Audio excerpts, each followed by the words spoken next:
Yunita Zana MPD selaku Kepala Sekolah SMA Negeri 22 Jakarta. Yang saya hormati Pak Marco MPD selaku Wakil Bidang Kurikulum. Yang saya hormati Pak Iwan Riyandi SPD selaku Wakil Kesiswaan SMA 22 Jakarta. Dan yang saya hormati pula rekan-rekan guru di SMA Negeri 22 Jakarta. Alhamdulillahirabbil alamin. Puji syukur kita panjatkan kepada Allah Subhanahu wa taala karena taufik dan hidayahnya kita semua dapat berkumpul dalam kegiatan komunitas belajar di SMA Negeri 22 Jakarta. Semoga Allah Subhanahu wa taala senantiasa melimpahkan rezeki dan kemudahannya pada kita semua dan kita bisa mencapai dan menghasilkan sebuah pencapaian yang lebih baik. Amin. Allahumma amin. Baik, Bapak Ibu yang saya hormati, sebelumnya saya akan membacakan susunan acara pada hari ini. Yang pertama yakni pembukaan, lalu ada sambutan kepala sekolah, lalu ada acara inti yaitu penyampaian materi oleh Pak Iwan mengenai berbagi pemahaman dan pengalaman penerapan positif. Mohon maaf, saya ulang. Yang pertama pembukaan, lalu kedua dilanjut dengan doa yang akan dipimpin oleh Pak Dirobe, lalu ada sambutan dari Ibu Kepala Sekolah, dan acara inti yaitu pemberian materi oleh Pak Iwan tentang berbagi pemahaman dan pengalaman penerapan budaya positif. Lalu nanti dilanjut sesi tanya jawab dan terakhir doa dan penutup. Baik Bapak Ibu, untuk mempersingkat waktu, mari kita buka acara ini dengan doa yang akan dipimpin oleh Bapak Dirobe. Kepada Pak Diro saya persilakan.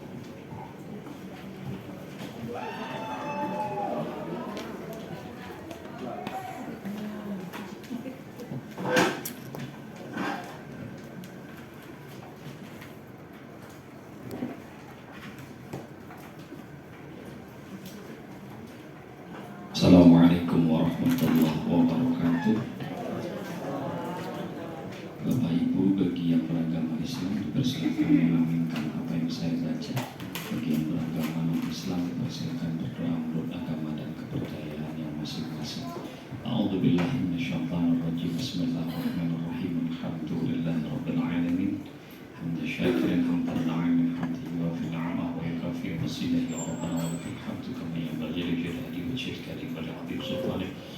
Allahumma shalli 'ala sayyidina Muhammad wa 'ala ali sayyidina Muhammad. Allahumma ij'alna wa la talabidana min ahli al-'ilmi wa ahli al-khair wa la taj'alna wa iyyahum min ahli al-syarri wa al-dhayr. Allahumma barik fi awladina wa la tadurruhum wa waffiqhum li ta'atika warzuqna birrahum. Allahumma la sahla illa ma ja'altahu sahla wa anta taj'alul hazana in syi'ta sahla. Ya Allah, ya Tuhan kami, di siang hari yang penuh dengan keberkahan ini, jadikanlah kami, keluarga kami, anak-anak kami, siswa-siswi kami, jadikanlah kami dan mereka ahli kebaikan dan ahli ilmu pengetahuan. Jangan kau jadikan kami, jangan kau jadikan anak-anak kami, jangan kau jadikan siswa-siswi kami, jangan kau jadikan kami dan mereka ahli keburukan dan ahli kebodohan. Allah, ya Tuhan kami, berkailah anak-anak kami, berkailah siswa-siswi kami, berikanlah mereka rezeki agar mereka selalu taat kepadamu, agar mereka selalu taat kepada kedua orang tua mereka, agar mereka selalu taat kepada guru-guru mereka. Ya Allah, ya Tuhan kami, tiada kesulitan kecuali Engkau yang memudahkannya, tiada kegundahan kecuali Engkau yang menggembirakannya. Rabbana atina fid dunya hasanah wa fil akhirati hasanah wa qina adzabannar. Subhana rabbika rabbil izzati amma yasifun wa salamun 'alal mursalin walhamdulillahi rabbil alamin. Assalamualaikum warahmatullahi wabarakatuh.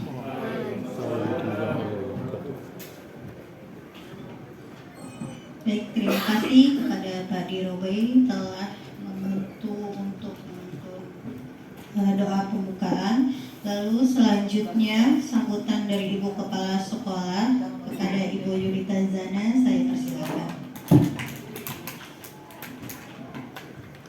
Baik, terima kasih Bu Anissa. Bismillahirrahmanirrahim. Assalamualaikum warahmatullahi wabarakatuh.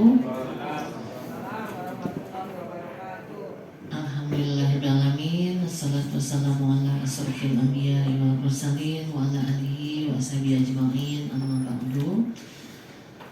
Yang terhormat Bapak-Bapak Wakil, Bapak Markus selaku Wakil Bidang Akademik, Bapak Iwan Riyandi selaku Wakil Bidang Kesiswaan dan Humas, serta Bapak Slamet selaku Wakil Bidang Sarana dan Prasarana, Bapak Ibu Guru yang hebat, yang merupakan pionir dari SMA Negeri 22 Jakarta, yang alhamdulillah di sini kita berkumpul ya untuk melanjutkan kegiatan rutinitas kita sebenarnya, yaitu PMM.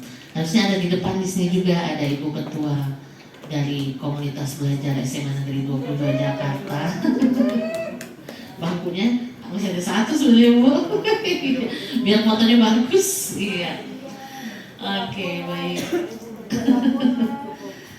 Alhamdulillah dari tim komunitas belajar SMA Negeri 22 Jakarta itu sudah melahirkan banyak sekali ide-ide, terutama memberikan kesempatan dan waktu kepada kita semua untuk bisa mendapatkan informasi-informasi, berbagi praktek baik, kemudian bersama-sama mengisi PMM sesuai dengan apa yang menjadi arahan dan lain sebagainya ya.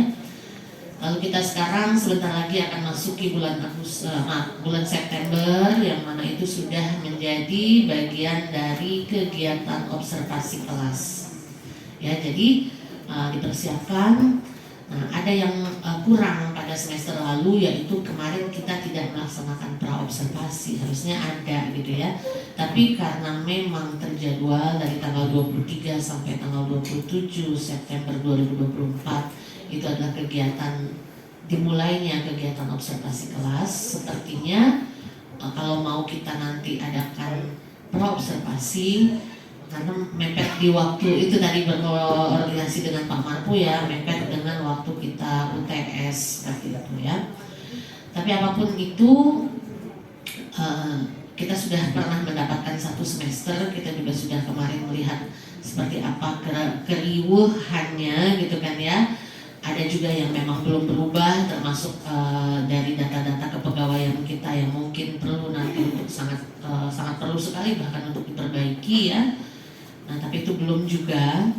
Ya, terlebih lagi hari ini harusnya kita ditemani oleh Ibu Pengawas karena beliau berjanji akan datang, apalagi saya mengatakan bahwa kami ada kegiatan komunitas belajar.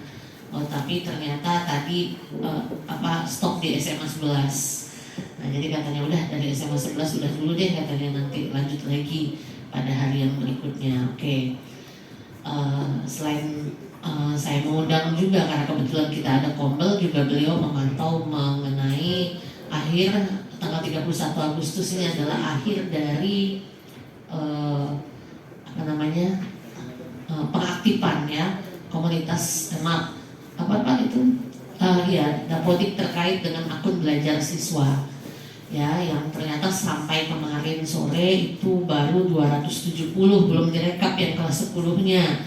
Jadi Mas Dodi mengisi spreadsheet itu baru 270 dari 896 siswa yang kita semuanya.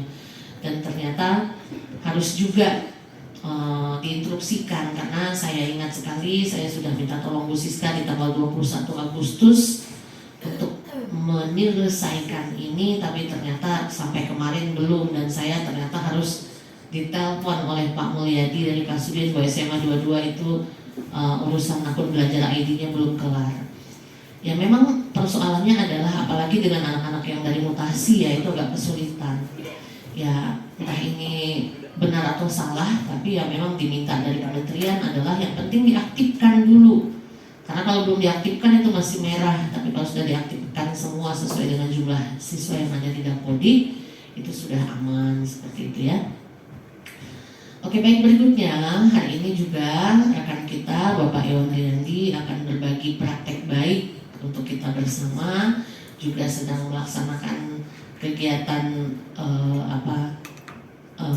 program ya, program guru penggerak ya, yang memang salah satu kegiatannya harus mendiseminasi, memberikan praktek baik kepada kita semua. Best practice-nya kali ini adalah tentang penerapan budaya positif ya. Hal yang sudah sering sekali mungkin pada saat kita kalau diundang pelatihan dan lain sebagainya, yang memang budaya positif harus selalu ada dan terus ada di setiap sekolah walaupun itu berbeda-beda iklim sekolah tersebut. Nah, tapi semua itu dimulai dari kita dulu, Bapak Ibu guru sebagai pelaksana, sebagai dalang saya katakan di kelas. Berarti kita pun harus dari awal kita dulu yang menerapkan budaya positif tersebut ya. Ada kesepakatan-kesepakatan yang harus memang kita laksanakan, kemudian lagi disiplin-disiplin positif yang memang harus diterapkan, dan itu nanti akan secara luas mungkin akan dijelaskan oleh Bapak Iwan Rianti ya. Kita simak saja, mudah-mudahan itu memberikan manfaat yang baik buat kita di hari Jumat yang penuh berkah ini. Terima kasih banyak. Bila taufiq wal hidayah. Assalamualaikum warahmatullahi wabarakatuh.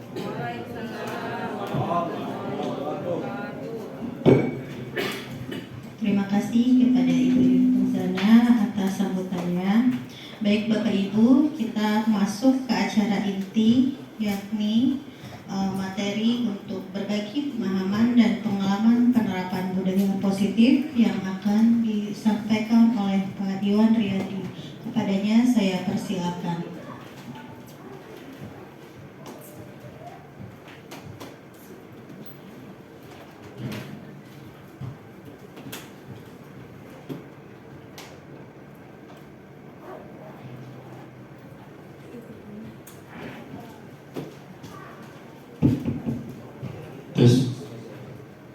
Assalamualaikum warahmatullahi wabarakatuh. Selamat pagi. Saya ngajar F5, 12 F5, F6 dan F7. Yang antusias ketika saya katakan selamat pagi itu F7, luar biasa. Ya. Kalau saya mungkin sama kali ya, sama Bapak Ibu. Tapi memang yang lebih antusias bukan berarti yang lainnya tidak antusias, tapi yang lebih antusias ketika saya katakan selamat pagi, pagi. Luar biasa, SMA 22 hebat begitu. Tapi kalau untuk ini saya mau Bapak Ibu, kalau saya katakan SMA 22 katakan luar biasa. Bisa? Lalu saya katakan SMA 22 hebat. Saya katakan SMA 22 jaya. Bisa Bapak Ibu? SMA 22 luar biasa. SMA 22 hebat.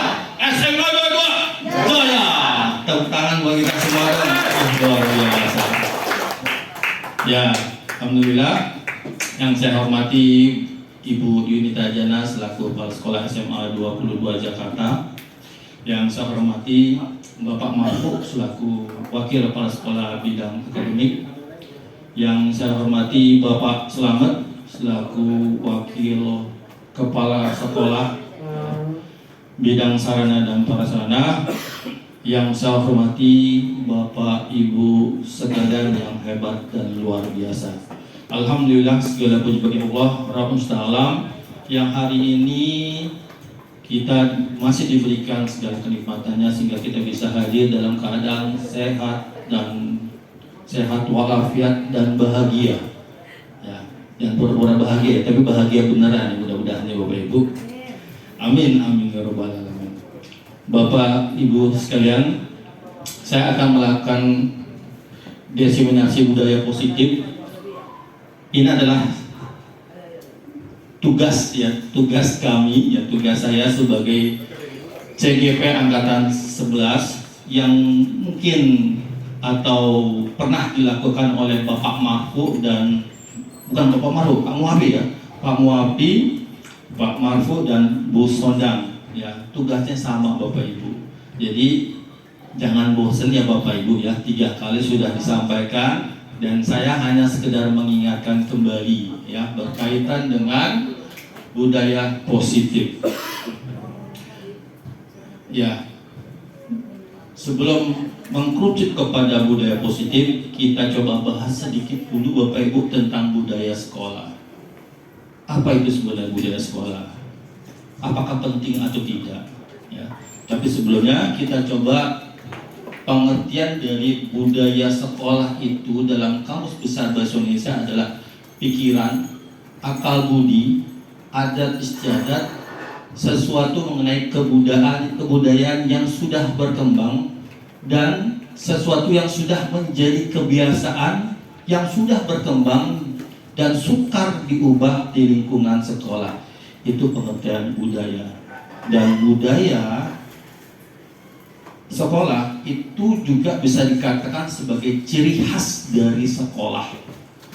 Nah, pertanyaannya adalah SMA 22 ya, ciri khasnya itu bagaimana? Ya, budaya sekolahnya seperti apa? Lalu kalau seandainya kita lihat pengertian dari budaya dalam Kamus Besar Bahasa Indonesia, pikiran atau adat istiadat atau kebiasaan yang dilakukan SMA 22 seperti apa?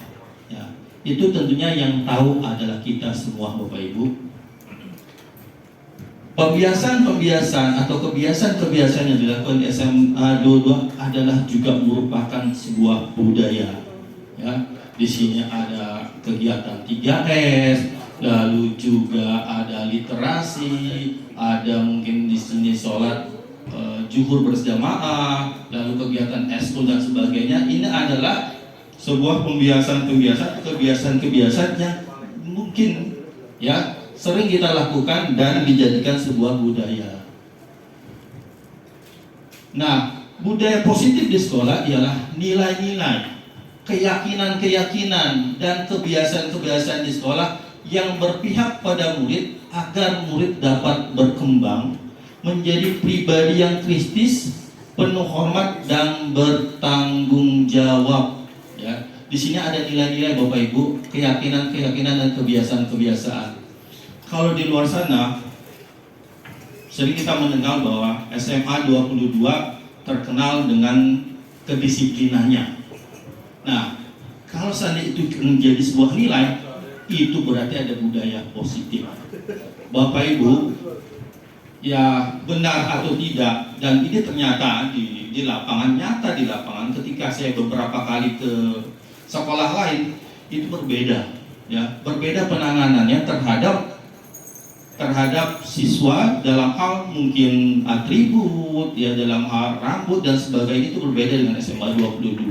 Dan tentunya kalau seandainya itu dijadikan sebuah budaya, sebuah ciri khas dari SMA 22, patut kita pertahankan Bapak Ibu. Tepuk tangan dong Bapak Ibu. Ya. Di sekolah mana, mohon maaf saya sebutkan, mungkin ya sekolah-sekolah unggulan di Jakarta Selatan sekalipun, di Jakarta Timur sekalipun, saya melihat jauh berbeda berkaitan dengan kedisiplinannya Bapak Ibu. Sekolah unggulan Jakarta Timur kan kita. Oh iya betul. Tepuk tangan dong, luar biasa. Keren. Omongan itu adalah doa. Apalagi doanya dari Ibu Teti. Luar biasa. Insya Allah, kabul. Amin. Ya, saat ini memang SMA 22 lagi on the track ya, Insya Allah arahnya ke sana, ya. Walaupun mungkin belum jadi unggulan, tapi jadi idaman, begitu ya. Unggulan di hati kita. Iya, baguslah. Unggulan di hati kita dan menjadikan idaman bagi orang tua siswa yang akan masukin anaknya ke SMA ini. Bapak Ibu, menurut Ki Hajar Dewantara, ya, mengumpamakan sekolah sebagai ladang tempat pesemaian bibit, ya, agar bibit bisa berkembang secara maksimal, maka petani dapat memperbaiki kondisi tanah, memelihara bibit tanaman, lalu memberikan pupuk dan air, ya, membasmi ulat-ulat atau jamur-jamur yang mengganggu hidup bibit tanaman dan lain sebagainya. Dari uraian, ya, Ki Hajar Dewantara, maka kita bisa memahami bahwa sekolah diibaratkan sebagai tanah tempat bercocok tanam. Artinya kita sama seperti petani. Sekarang kita ada guru yang jadi petani, Bu, Bapak Ibu. Pak Slamet ya, Pak Slamet jadi petani. Itu luar biasa. Jadi di samping guru dia juga jadi sebagai petani. Nah, apa yang dilakukan oleh Pak Slamet? Tentunya merawat tanaman. Ya, mudah-mudahan juga siswanya juga dirawat juga di sini. Ya, Jadi tentunya guru harus mengusahakan sekolah jadi lingkungan yang menyenangkan, menjaga dan melindungi murid dari hal-hal yang tidak baik. Bapak Ibu, salah satu cara yang dilakukan guru dalam membantu siswa untuk menumbuhkan karakter yang kuat, tentunya dengan membangun budaya positif yang berpihak pada murid, membangun keyakinan atau visi sekolah yang menumbuhkan dan mengembangkan budaya positif. Alhamdulillah Bapak Ibu, kita sudah membuat visi terbaru ketika raker berlangsung, dan mudah-mudahan visi itu juga berpusat pada murid, dan mudah-mudahan juga kita bisa capai untuk membangun SMA 22 menjadi hebat dan luar biasa. Bapak Ibu sekalian, budaya positif itu ya bisa kita jalankan dengan menerapkan konsep-konsep. Namanya konsep Bapak Ibu, ini ideal Bapak Ibu. Nah, justru yang ideal inilah yang harus kita pahami, agar nanti apa yang selama ini kita lakukan itu bisa kita refleksi benar atau tidak ya, dan tentunya mudah-mudahan ada perbaikan. Bapak Ibu, konsep-konsepnya adalah disiplin positif, motivasi perilaku manusia, kebutuhan dasar manusia, keyakinan sekolah atau kelas, posisi kontrol restitusi, dan segitiga restitusi. Nah, ini mungkin sudah disampaikan ya oleh sama teman-teman CGP yang lainnya. Apa disiplin Bapak Ibu? Apa yang terbayang di benak kita ketika kita mendengar kata-kata disiplin? Kebanyakan orang di luar sana menghubungkan disiplin dengan tata tertib, teratur, dan kepatuhan pada sebuah aturan. Kata disiplin juga sering dihubungkan dengan hukuman, padahal sebenarnya itu beda ya Bapak Ibu ya. Karena belajar tentang disiplin positif tidak harus memberi hukuman, justru itu adalah salah satu alternatif terakhir ya, kalau tidak perlu tidak digunakan sama sekali. Dalam budaya kita, makna kata disiplin ya, dimaknai menjadi sesuatu yang dilakukan seseorang pada orang lain untuk mendapatkan kepatuhan. Kita cenderung menghubungkan kata disiplin dengan ketidaknyamanan. Ya, ini kita bisa refleksi dalam diri kita masing-masing ya. Yang namanya antri itu sebenarnya bagus ya Bu ya, budaya antri ya, disiplin. Tapi tentunya kalau antrinya lama memposisikan kita dalam ketidaknyamanan. Nah, disinilah yang dimaksud dengan disiplin dengan ketidaknyamanan ya. Menurut Bapak Pendidikan kita Ki Hajar Dewantara, di mana ada kemerdekaan, disitulah harus ada disiplin, disiplin yang kuat. Sungguh pun disiplin itu bersifat self-disiplin, yaitu kita sendiri yang mewajibkan kita dengan sekeras-kerasnya. Tetapi itu sama saja, sebab jikalau tidak cakap melakukan self-disiplin, wajiblah penguasa lain mendisiplinkan diri kita, dan peraturan demikian itulah harus ada di dalam suasana yang merdeka. Nah, ini diambil dari pemikiran konsepsi keteladanan sikap merdeka Ki Hajar Dewantara, halaman 470. Ini maksudnya apa Bapak Ibu? Ki Hajar menyatakan bahwa untuk mencapai kemerdekaan itu dalam konteks pendidikan kita saat ini adalah menciptakan murid yang merdeka. Syarat utama adalah harus ada disiplin yang kuat. Disiplin yang dimaksud adalah disiplin diri yang datang dari motivasi internal, dari dirinya sendiri.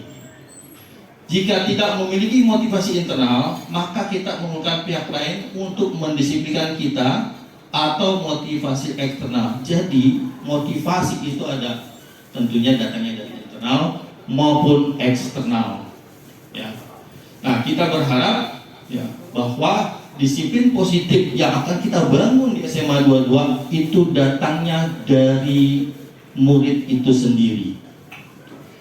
Disiplin positif merupakan suatu cara penerapan disiplin yang mengajarkan anak bertanggung jawab dan menumbuhkan kesadaran diri berdasarkan nilai-nilai kebajikan, ya, atau sifat-sifat positif manusia yang merupakan tujuan mulia dari setiap individu. Yang dalam hal ini, ya, nilai-nilai kebajikan yang akan kita bangun, ya, kita bangun untuk anak-anak didik kita adalah berkaitan dengan profil pelajar Pancasila. Yang pertama adalah beriman pertama pada Tuhan Yang Maha Esa dan berakhlak mulia, mandiri, berkepentingan global, bergotong royong, kreatif, dan bernalar kritis. Disiplin diri dapat membuat murid memahami dan menyadari berdasarkan motivasi internal, bukan akibat paksaan, ujian, ataupun hukuman. Nah, mungkin kita refleksi pada diri kita masing-masing. Kita refleksi kalau di SMA 22, bagaimana ya kedisiplinan yang kita gembor-gemborkan, yang disematkan kepada orang lain dan menyematkan diri kita sendiri bahwa SMA 22 ada sekolah yang disiplin. Pertanyaan muncul, ya, apakah itu kedisiplinan yang kita lihat sehari itu muncul dari dalam diri si anak, atau karena memang ada orang yang mendisiplinkannya? Nah, ini kita akan coba sharing mungkin ya nanti atau diskusi, karena ini berkaitan dengan kondisi SMA 22 atau kondisi kita sendiri. Dikutip dari website SMP Kemendikbud.go.id, ya, disiplin positif merupakan suatu pendekatan untuk menerapkan disiplin dari dalam diri anak tanpa adanya bentuk hukuman atau hadiah. Pendekatan dilakukan tanpa menggunakan kekerasan. Nah, ini entry point-nya, kekerasan. Sehingga fokusnya pada memotivasi, refleksi terhadap kesalahan yang dilakukan, menghargai dan membangun logika yang bersifat panjang. Murid dalam melakukan disiplin positif tidak terlepas dari motivasi yang ingin dicapai oleh siswa itu sendiri. Bapak Ibu sekalian, di sini kita ada teori motivasi perilaku manusia. Jadi setiap orang melakukan, atau mungkin siswa atau mungkin diri kita, ya, melakukan sesuatu dilihat dari konsep ini. Teori motivasi perilaku manusia. Yang pertama, untuk menghindari ketidaknyamanan atau hukuman, ya. Lalu yang kedua, untuk mendapatkan imbalan atau penghargaan dari orang lain. Dan yang ketiga, untuk menjadi orang yang mereka inginkan dan menghargai diri sendiri dengan nilai-nilai yang mereka percaya. Kebanyakan murid kita, ya, yang mana? Apakah yang pertama dia menghindari hukuman, yang artinya ketika dia datang pagi jam 6.30 itu Pak B sudah di depan, itu luar biasa. Yang diatur Bapak Ibu oleh Pak B itu bukan siswa-siswi saja, motor, mobil juga diatur, ya.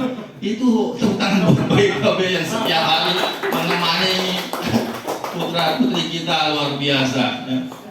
Dan ini tentunya harus kita refleksi juga, ya kan. Kedatangan mereka datang pagi, ya, kurang dari 6.30, apakah karena memang menghindari hukuman dari Pak B, atau ada hukuman di dalam tata tertib, atau juga yang lain, yang kedua nih, mendapatkan penghargaan dari orang lain atau pujian, atau yang ketiga adalah untuk menjadi orang yang mereka inginkan dan menghargai diri sini dengan nilai yang mereka percayai. Karena untuk yang nomor 1 dan 2 itu motivasi eksternal, dan yang ketiga adalah motivasi internal.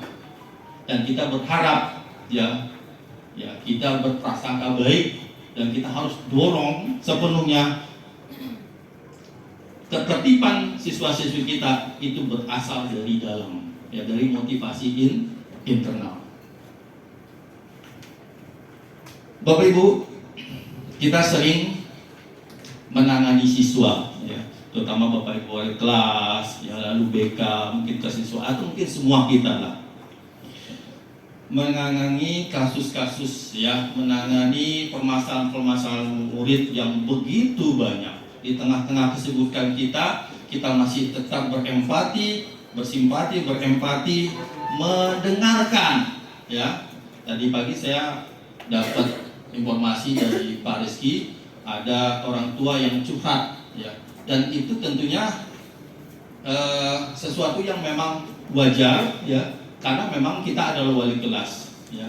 Tetapi yang disampaikan itu adalah curhatan, ya, tentang keluarga. Mau tidak mau, padahal kita punya masalah keluarga mungkin, tapi ada curhatan dari orang lain yang tidak mau tidak mau, ya kita coba memberikan solusi, ya, sebagai ayahanda atau sebagai bunda di sekolah, mau tidak mau, ya. Tapi itulah, bukan mau tidak mau, tapi itu sebuah dedikasi. Kalau kewajiban kurang bagus, ya, sebuah dedikasi. Karena SPD itu sarjana penuh dedikasi.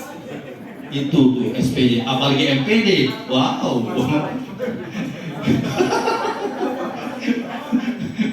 Ya Bapak Ibu. Nah, ternyata permasalahan anak didik kita itu tidak terlepas dari 5 kebutuhan dasar manusia, Bapak Ibu. Ya.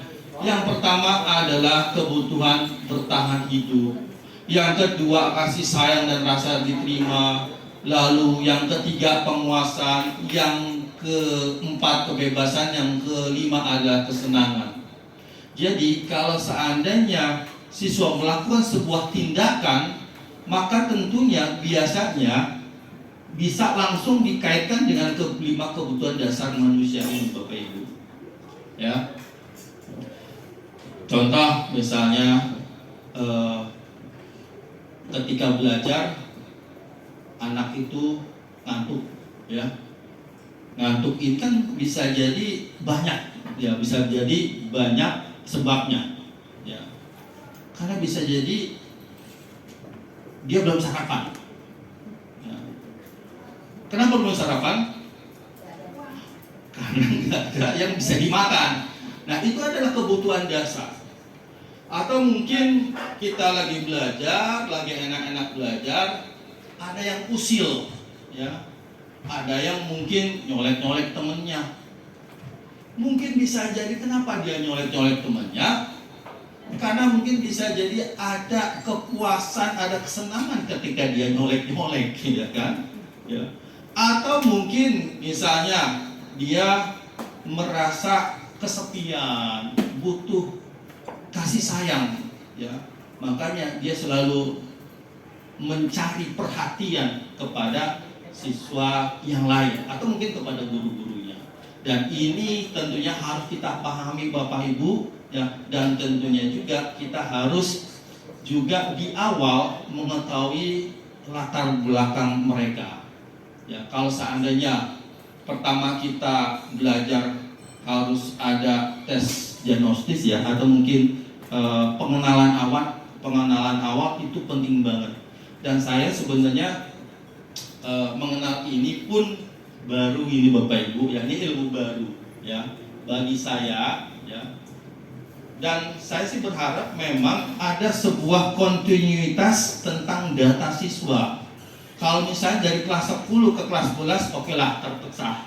Tapi dari kelas 11 ke 12, bagusnya memang di kelas 12 itu ada data untuk anak tersebut, misalnya si A, dari latar belakangnya, lalu mungkin bagaimana perilakunya waktu kelas 11 dan sebagainya. Ketika kelas 12 kita udah punya data, tanpa lagi harus kita mencari data lagi. Ya mungkin ini jadi pemikiran kita bersama bagaimana teknisnya. Bagusnya sih memang data itu berkelanjutan. Mudah-mudahan. Alhamdulillah Bu Teti, tepuk tangan buat Bu Teti, luar biasa. Inilah yang yang kita mungkin inginkan, ya. Kalau bisa memang bisa menyeluruh, ya Bu Teti, ya. Bisa menyeluruh itu jadi sebuah kebijakan, ya, kebijakan sekolah sehingga semua dapat informasi di awal. Biar kita nggak dari nol lagi, ya, gitu. nggak mulai dari nol kayak SPB, jangan Bapak Ibu ya. Makasih Bu Teti. Nah, tentunya ya sekali lagi kita harus bisa memahami kondisi anak ya sesuai dengan 5 kebutuhan dasar manusia.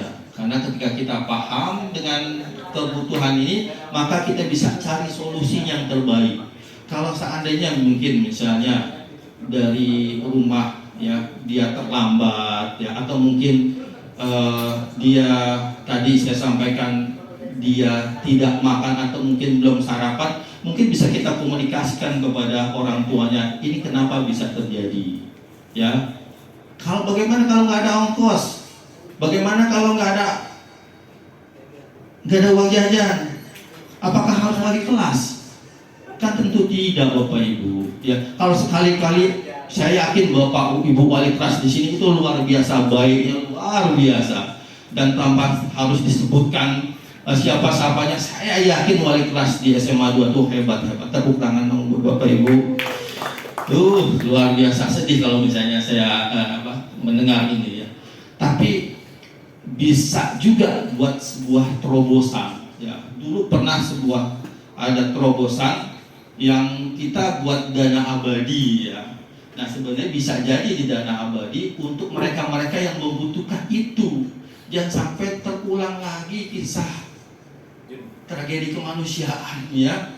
Yang sampai mohon maaf meninggal dunia, walaupun mungkin banyak faktor, tapi ada satu sisi kita merasa ikut andil juga gitu loh. Nah ini juga sebuah pemikiran saya lempar kepada Bapak Ibu, nanti kalau seandainya dijadikan sebuah kebijakan juga bagus juga Bapak Ibu ya. Dana abadi, entah mungkin kalau seandainya bisa saya jembatani dengan alumni, insya Allah saya akan lakukan. Tapi memang harus ada orang yang bertanggung jawab itu dulu. Gitu Bapak Ibu. Biar untuk mengantisipasi siswa-siswi kita yang mungkin kekurangan Bapak Ibu. Kita lanjut Bapak Ibu.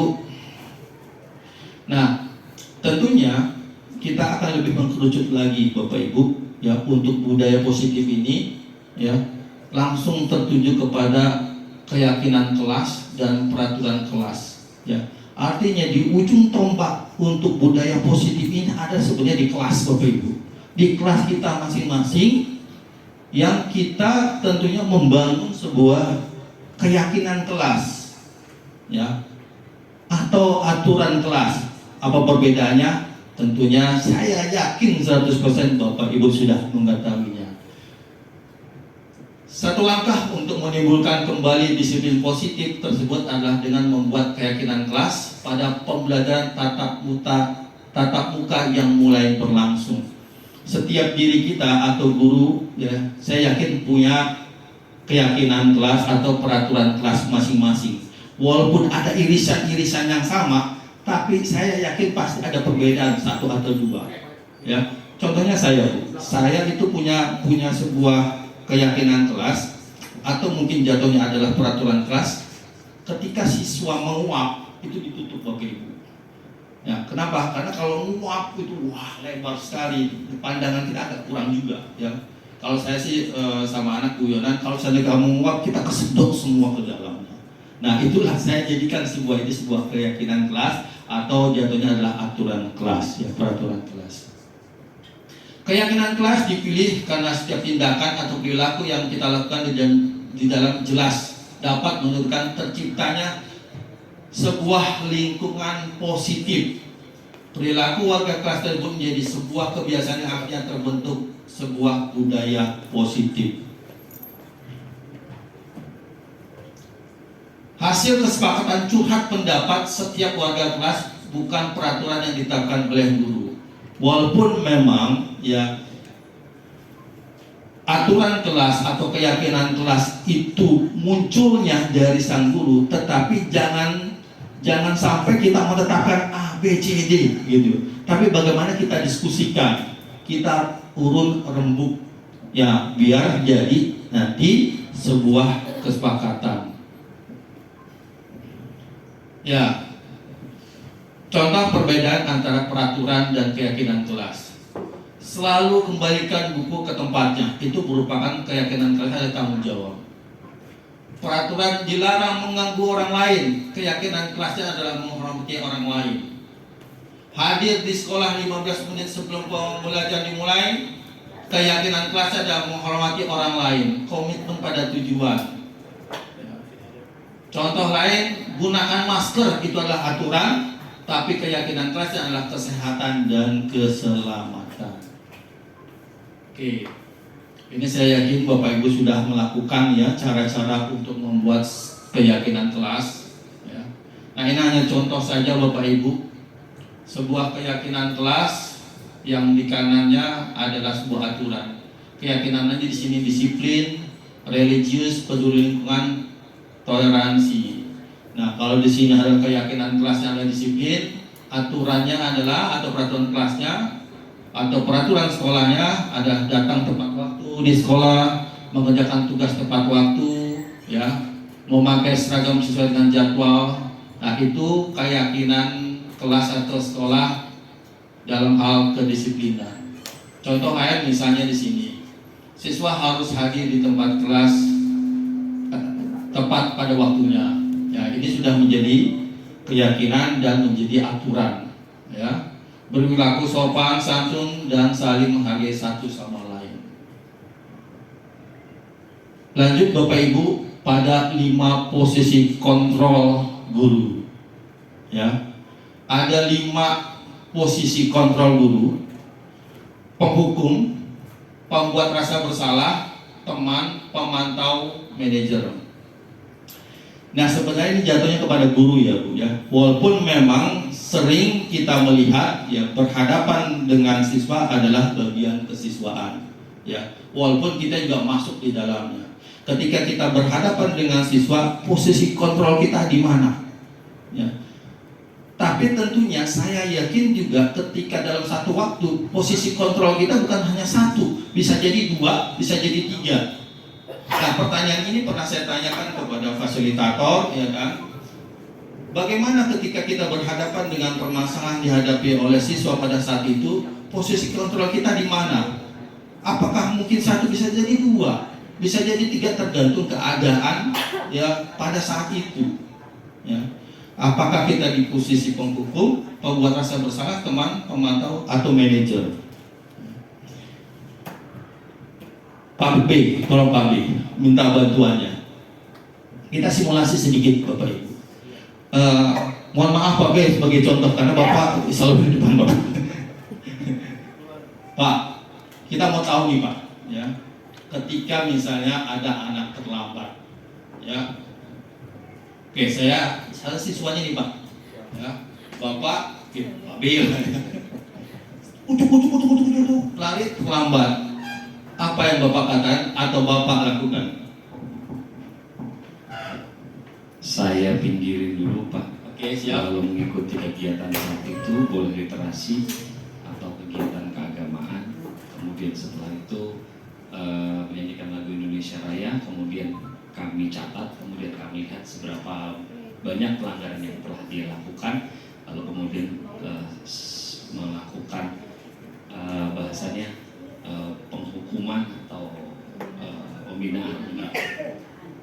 Itu yang Bapak lakukan. Iya. Tapi apa yang Bapak katakan untuk tentunya menanyakan alasan atau sebagainya? Kira-kira gimana Pak? Hal yang biasa Pak, kenapa telat dan lain sebagainya.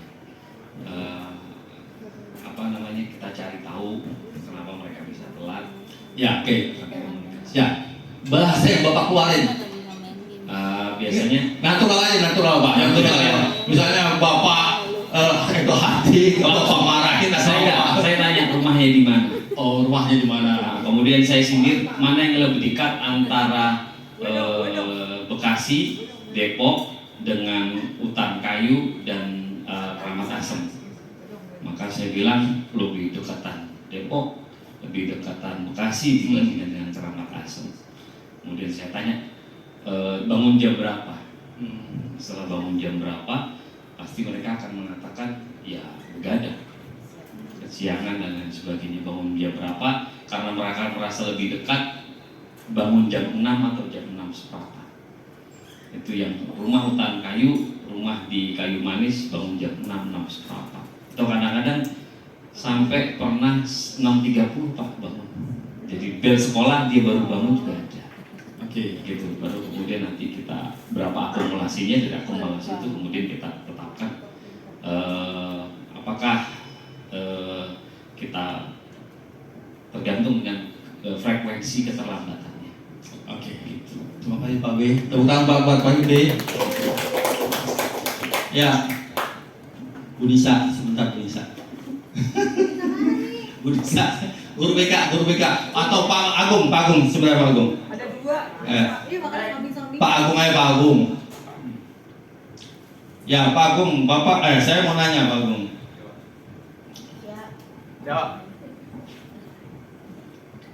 Ya, jika ada siswa yang bermasalah, Baik. ya, bermasalah, contohnya make up-nya tebel, Oke. ya, Oke. ada make tebel.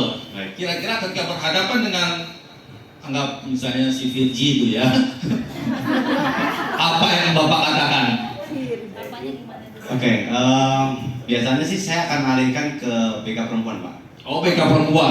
Betul. Oke, tapi pertama kali ketemu nih menor, Bapak katakan apa?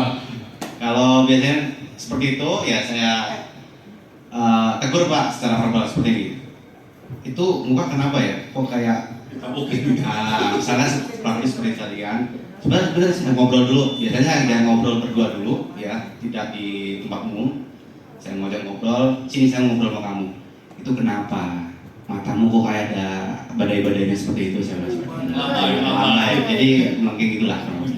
Terus saya tanya-tanya, oh, menurutmu pas itu kalau saya tanya dulu? Ya nggak apa-apa sih Pak, biasanya begitu. Yang pernah, dan saya juga pernah melakukan sebuah konseling individual terhadap anak yang seperti itu, dan dia menganggap bahwa itu hal biasa. Oke, kamu laki-laki? Iya saya laki-laki, cuman saya laki-laki feminim. Ada bahasa seperti itu Pak. Ada yang begitu ya? Betul ada Pak, ini serius, ini ada siswa saya itu terjadi banget. Dan oke, jadi saya tanya-tanya terus, apakah patut seorang laki-laki menggunakan bulu mata misalkan atau iya, saya senang aja. Iya, saya senang aja. Jadi saya korek-korek terus Pak, pertanyaan ini saya korek-korek, terus akhirnya saya balik lagi ke dia. Kalau menurut Islam, menurut gimana? Kamu agama Islam Pak? Oke. Menurut kamu gimana? Nah, sampai ke banyak tuh dia muncul nama LGBT terus dan sebagainya. Jadi itu muncul Pak. Jadi saya lebih banyak memberikan sebuah pertanyaan-pertanyaan dan menurut dia tuh gimana pandangannya. Setelah itu baru saya simpulkan. Kalau menurut Bapak nih, saya laki-laki juga. Kalau normalnya nggak ada gitu. Oke. Kayak gitu kalau saya Pak. Terus apa yang dia lakukan? Apakah langsung? Tidak. Tapi setidaknya saya ingatkan untuk dibersihkan misalkan, dilepaskan dulu. Siap. Oke, boleh saya bawa itu dulu? Boleh dilepaskan aja, menurut saya kurang pas kalau laki-laki menggunakan bulu mata. Dan contoh seperti itu. Oke Pak, ya walaupun dengan nada yang kurang menerima, tapi setidaknya kan itu sudah buat peringatan buat kita dan kita udah dapat data nih bahwa pandangan dia itu seperti itu. Gitu. Jadi nanti kita lakukan sebuah konseling lanjutan atau pendekatan selanjutnya. Gitu. Oke, terima kasih Pak Agung. Tepuk tangan buat Pak Agung dong sharingnya. Ya, saya yakin Bapak Ibu kita sering menangani anak secara langsung dan saya yakin gak akan berbeda-beda cara penanganannya. Tapi sesuai dengan konsep ini ya Bu, 5 posisi kontrol guru. Nanti kita buat memposisikan kita di mana gitu Bapak Ibu. Nah kalau sebagai penghukum, nah ini ya misalnya contoh nih Bapak Ibu ya, siswa tidak memakai atribut lengkap saat upacara bendera. Ini kalau misal guru penghukum hormat pada bendera selama 1 jam. Wow. Tapi kalau kemarin yang kagak ikut upacara F17 gimana Pak ya? Tetap upacara atau mungkin apa penggantinya? Tugas atau apa? Saya suruh pas di jam pelajaran. Jam pelajaran? Ketika orang ramai, jadi saya suruh hormat sambil nyanyi Indonesia. Sambil, oke. Tapi masih relevan ya Pak ya? Iya, oke. Berikutnya, pembuat merasa bersalah. Ya. Berapa kali ibu dan bapak harus memberitahu kamu selalu saja mengecewakan bapak ibu. Nah, ini kalau misalnya posisi sebagai pembuat merasa bersalah. Yang berikutnya sebagai teman, ada bahasa begini Pak. Ayo dong ikuti aturan sekolah, tolong bantu ibu bapak ya. Sekali ini Ya sudah tidak apa-apa, lain kali jangan sampai berbuat seperti ini lagi. Nah itu sebagai teman. Lalu berikutnya pemantau. Kamu sudah melanggar peraturan sekolah, kamu tahu konsekuensinya. Setelah wawancara kamu beli atribut nyata koperasi dan jangan diulangi lagi. Ya itu sebagai pemantau. Nah ini kalau manajer Bapak Ibu, apa kamu tahu kesalahanmu? Kira-kira bagaimana kamu memperbaiki kesalahanmu? Nah dari 5 posisi kontrol guru itu yang baik adalah ketika posisi manajer. Ya seperti itu Bapak Ibu. Nanti kita refleksi masing-masing ya Bapak Ibu, kita posisinya ada di mana? Karena memang dalam satu waktu kita pun tidak bisa tidak bisa situasional. Ya, bisa jadi kita pada saat hari ini kita manajer, bisa jadi mungkin kita pada saat nanti besokannya penghukum, bisa jadi besoknya sebagai pemantau. Ya, dalam satu hari kita bisa jadi 5-5-nya ada Bapak Ibu, tergantung situasi hati kita masing-masing, bisa jadi kan begitu Bapak Ibu. Ya, oke. Nah tadi udah Bapak Ibu. Saat murid atau anak melakukan kesalahan, biasanya yang dewasa cenderung memperhatikan kesalahan yang dilakukan ketimbang mencari cara bagi mereka untuk memperbaiki diri.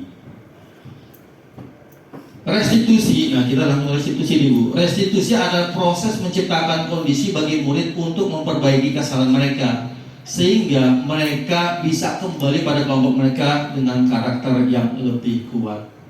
Nah, kita bicara tentang segitiga restitusi Bapak Ibu. Ya. Apa sih restitusi? Suatu proses dialog yang dijalankan oleh guru agar dapat menghasilkan murid yang mandiri dan bertanggung jawab. Yang pertama adalah tahapan segitiga restitusi. Ya, contoh-contohnya seperti ini Bapak Ibu. Jadi yang pertama menstabilkan identitas. Ya. Berbuat salah itu tidak apa-apa. Tidak ada manusia yang sempurna. Saya juga pernah melakukan kesalahan, tetapi itu kesalahan seperti itu kita bisa menyelesaikan ini. Bapak Ibu tidak tertarik mencari siapa yang salah, tapi Bapak Ibu ingin mencari solusi dari permasalahan ini. Kamu berhak merasa begitu. Nanti ada sebuah contoh mungkin yang saya tampilkan. Ya, apakah itu masuk dalam segitiga restitusi, kita nanti bisa menilai Bapak Ibu. Yang berikutnya adalah yang kedua, ada validasi tindakan yang salah. Ya. Padahal kamu bisa melakukan yang lebih buruk dari ini ya. Kamu pasti punya alasan mengapa melakukan hal itu. Kamu patut bangga pada dirimu sendiri karena kamu telah melindungi sesuatu yang penting buatmu. Itu validasi tindakan yang salah. Lalu yang terakhir menanyakan keyakinan. Apa yang kita percaya sebagai kelas atau keluarga? Apa nilai-nilai umum yang kita telah sepakati? Apa bayangan kita tentang kelas yang ideal? Kamu mau jadi orang seperti apa? Nah ini contoh 3 restitusi yang saya lakukan Bapak Ibu. Nah ini contoh. Dokternya anak baik. Anak baik. Anak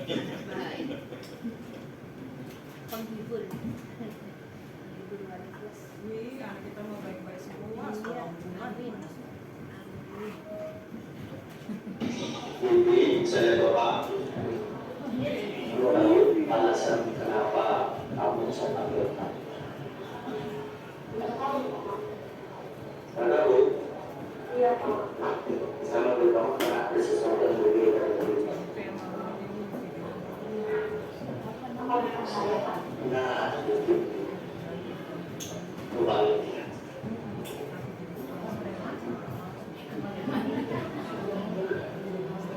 Apa yang beda? Bibir saya merah. Nah, iya.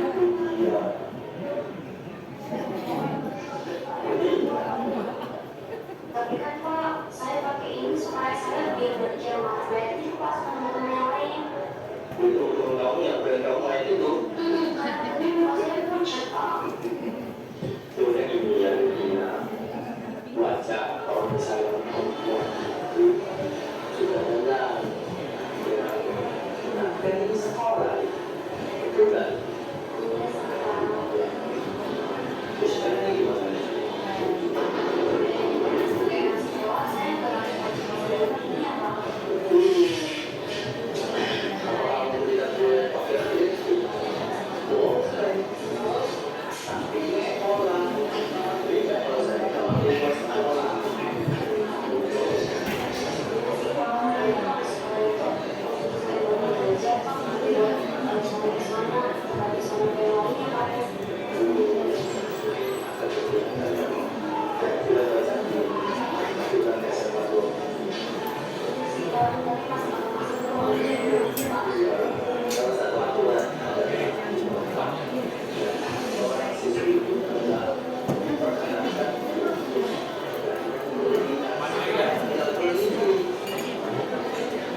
Saya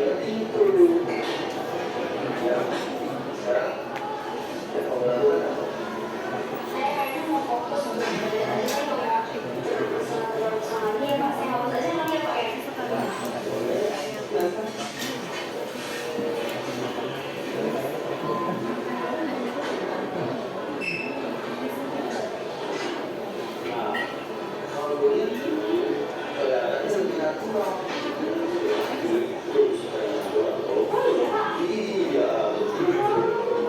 Oke Pak, besok saya mau nggak berisi lagi atau sekolah? Karena saya pengen jalan-jalan aja.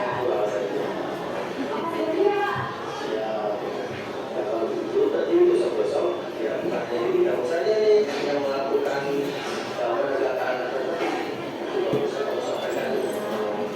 Siap Pak, saya mau ikuti satu-satu program kok. Saya juga mau pakai dasi Pak. Bener Pak, kalau yang itu.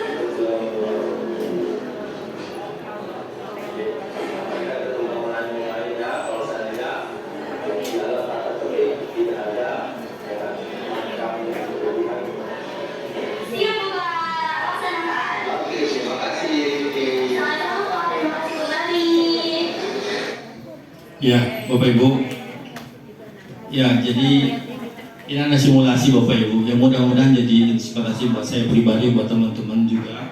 Karena memang tidak semua kesalahan itu harus ada hukuman Bapak Ibu. Ya, jadi bagaimana kita segitiga restitusi ini kita lakukan. Ya, intinya adalah bagaimana memotivasi anak, ya, memberikan pencerahan ke anak, ya, agar dia sadar, ya, akan kesalahannya, sehingga kedepannya tidak melakukan lagi. Nah, itu datangnya itu dari dalam diri sendiri, dan itu konsep ideal banget yang mudah-mudahan bisa kita lakukan ke depannya. Bapak Ibu yang baik, itu saja yang bisa saya sampaikan. Udah, terima kasih. Ya, terima kasih saya ucapkan kepada Bapak Ibu yang sudah setia menemani saya, ya, sudah mensupport saya. Mudah-mudahan saya doakan Bapak Ibu yang segera mengikuti CGP Angkatan 12 dan kedepannya, saya doakan bisa dilancarkan. Mohon maaf atas kesalahan dan kekurangannya. Wassalamualaikum warahmatullahi wabarakatuh.